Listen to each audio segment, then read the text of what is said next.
The Vatican has just shared some shocking news that you will not believe. They're working on a new document with clear guidelines for understanding apparitions, and it's a lot darker than they are leading you to believe. But what exactly is in the document, and what exactly does this mean for the future of the Church?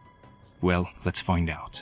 Back in 1978, during the twilight of Pope Paul VI's time as pontiff, the Vatican's doctrinal office released a comprehensive document on apparitions. But now, decades later, the dicastery for the doctrine of the faith is on the brink of unveiling something new. Cardinal Victor Fernandez, the head of the dicastery, revealed that they're just about ready to roll out a fresh set of rules for discerning apparitions and other supernatural occurrences. In a recent conversation on April 23rd, Cardinal Fernandez shared that they are in the final stages of drafting this document, which will provide clear guidelines and norms for this intricate process. Despite meeting with Pope Francis in a private audience earlier this week, the Cardinal remained tight-lipped about the document's specifics and its release date. But did you know that this marks a significant development, since the last time the Vatican tackled such a topic was over 4 decades ago, as Pope Paul VI's pontificate drew to a close? Now, before I reveal the big news, let's take a moment to understand what an apparition really means and how it operates.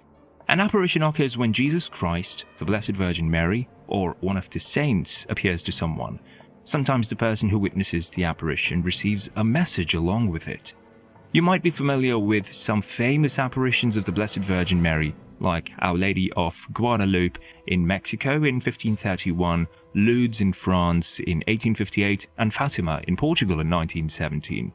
True apparitions all have one thing in common. They guide us towards Jesus Christ and repeat what God has already revealed through him. God allows these apparitions out of his love for us, to remind us of the gospel message and bring us closer to Christ.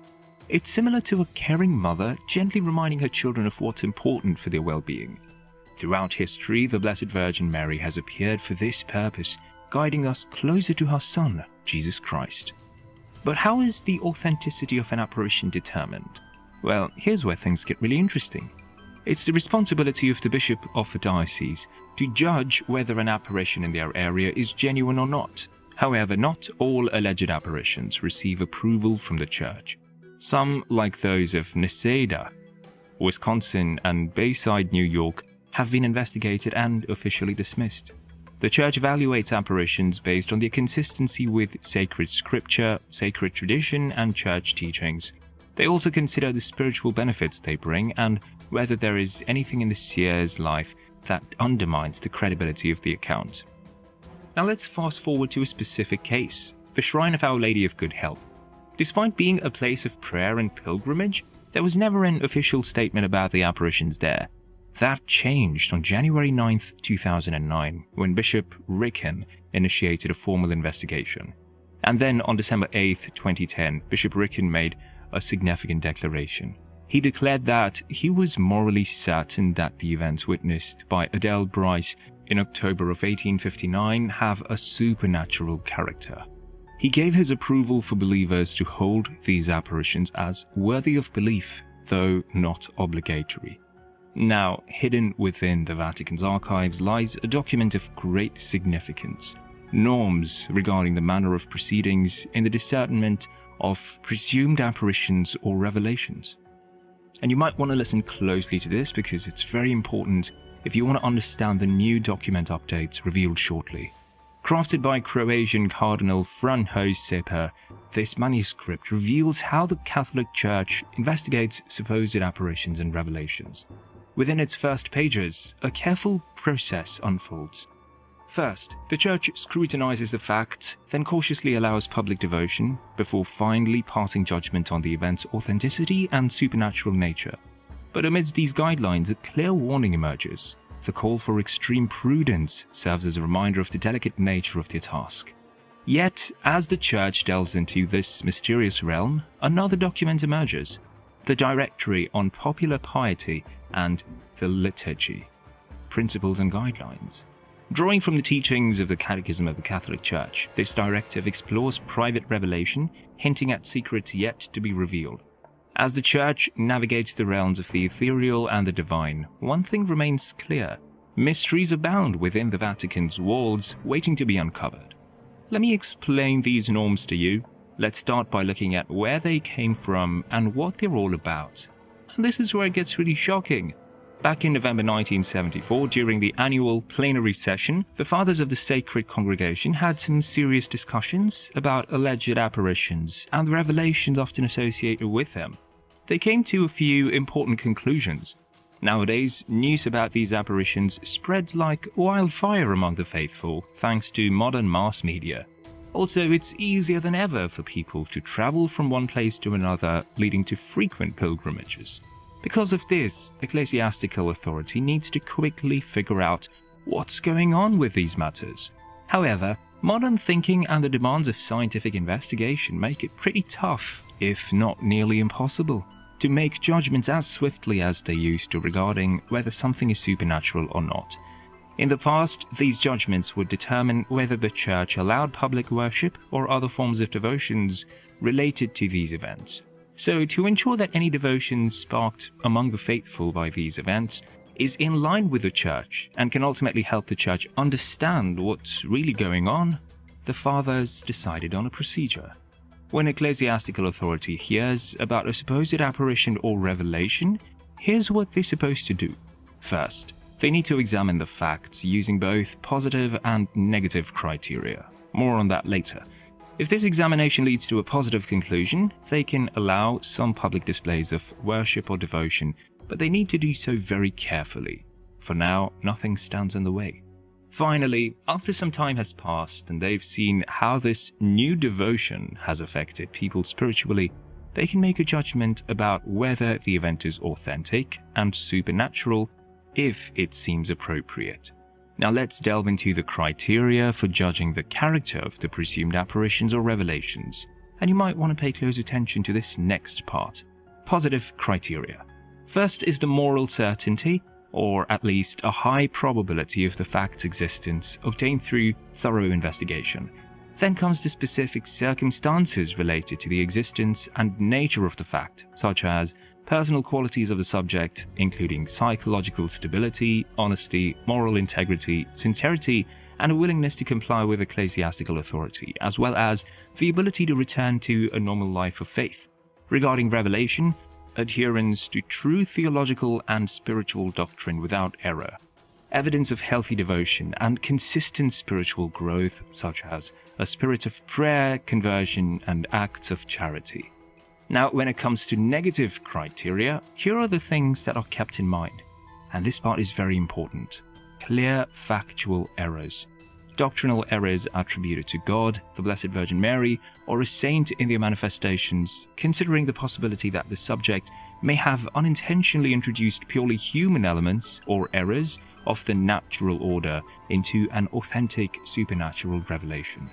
Indications of seeking profit or gain directly related to the event, serious immoral acts committed by the subject or their followers at the time of the event or in connection with it, signs of psychological disorder, psychopathic tendencies, or psychosis in the subject, which undoubtedly influenced the presumed supernatural event, or instances of collective hysteria or similar phenomena.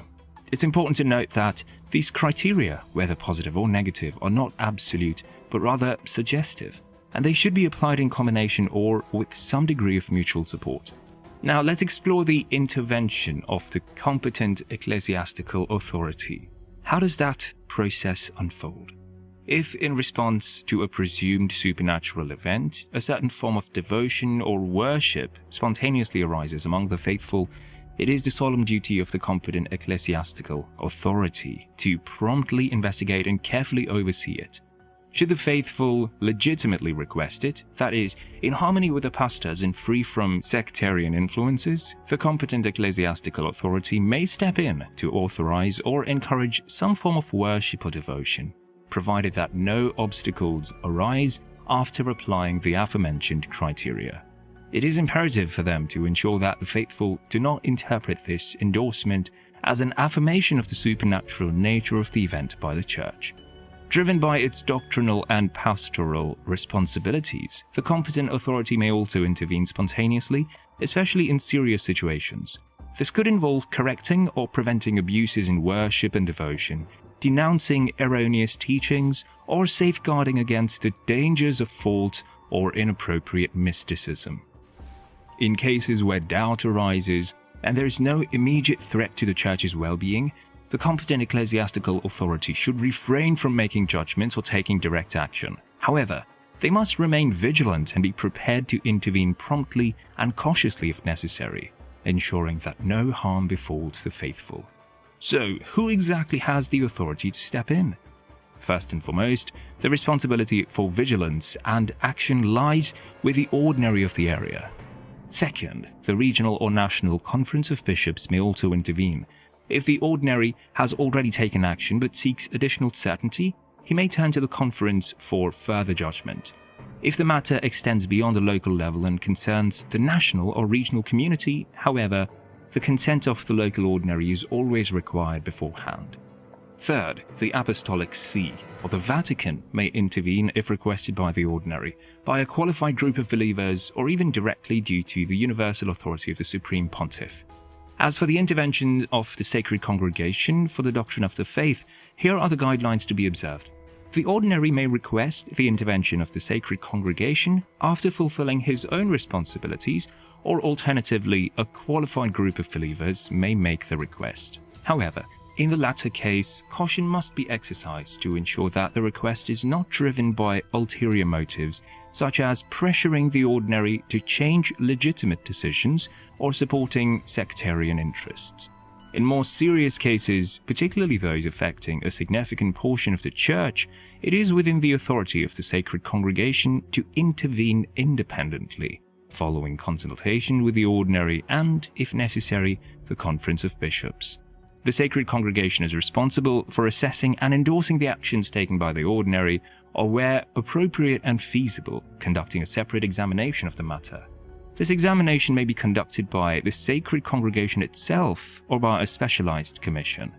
These current norms, deliberated by the plenary session of the Sacred Congregation, were approved by Pope Paul VI on February 24, 1978. But that's not all. Pope St. Pius X also addressed apparitions in his 1907 encyclical Pascendi Dominici Gregis. In it, he emphasized the Church's cautious approach, allowing such stories to be recounted only with care and a clear disclaimer that the Church does not vouch for the truth of the events narrated. In a 1913 entry on private revelations in the Catholic Encyclopedia, it was noted that private revelations occur frequently among Christians. When the Church approves them, it merely states that there is nothing contrary to faith or morals without imposing an obligation to believe in them. For instance, did you know that in March 2024, the DDF released a previously undisclosed decree from 1951, which declared that the alleged 1948 apparition of the Virgin Mary in Lipa, Philippines, also known as Our Lady of Mediatrix of All Graces, was not supernatural? For years, this apparition has been a point of contention between believers who consider it authentic and the Catholic leadership in the Philippines. The purported apparition, during which the Virgin Mary supposedly appeared to a 21-year-old discalced Carmelite postulant named Sister Teresita Castillo in Lipa City for 15 days starting on September 12, 1948, underwent investigation and was eventually referred to Rome, where the Vatican determined it lacked supernatural origins. In a statement accompanying the release of the decree, Cardinal Fernandez highlighted how Mother Mary Cecilia of Jesus from the discalced Carmelite convent in Lipa had confessed in 1951 to deceiving the faithful about the alleged apparitions in Lipa and had requested forgiveness. The DDF made the 1951 decree public after a Dominican exorcist priest, Father Winston Cabading, faced a lawsuit in the Philippines for offending religious sentiments by discrediting the Lipa apparition. The case against him was dismissed due to insufficient evidence. This is one of many examples that show why we need tougher rules for deciding if apparitions are real or not.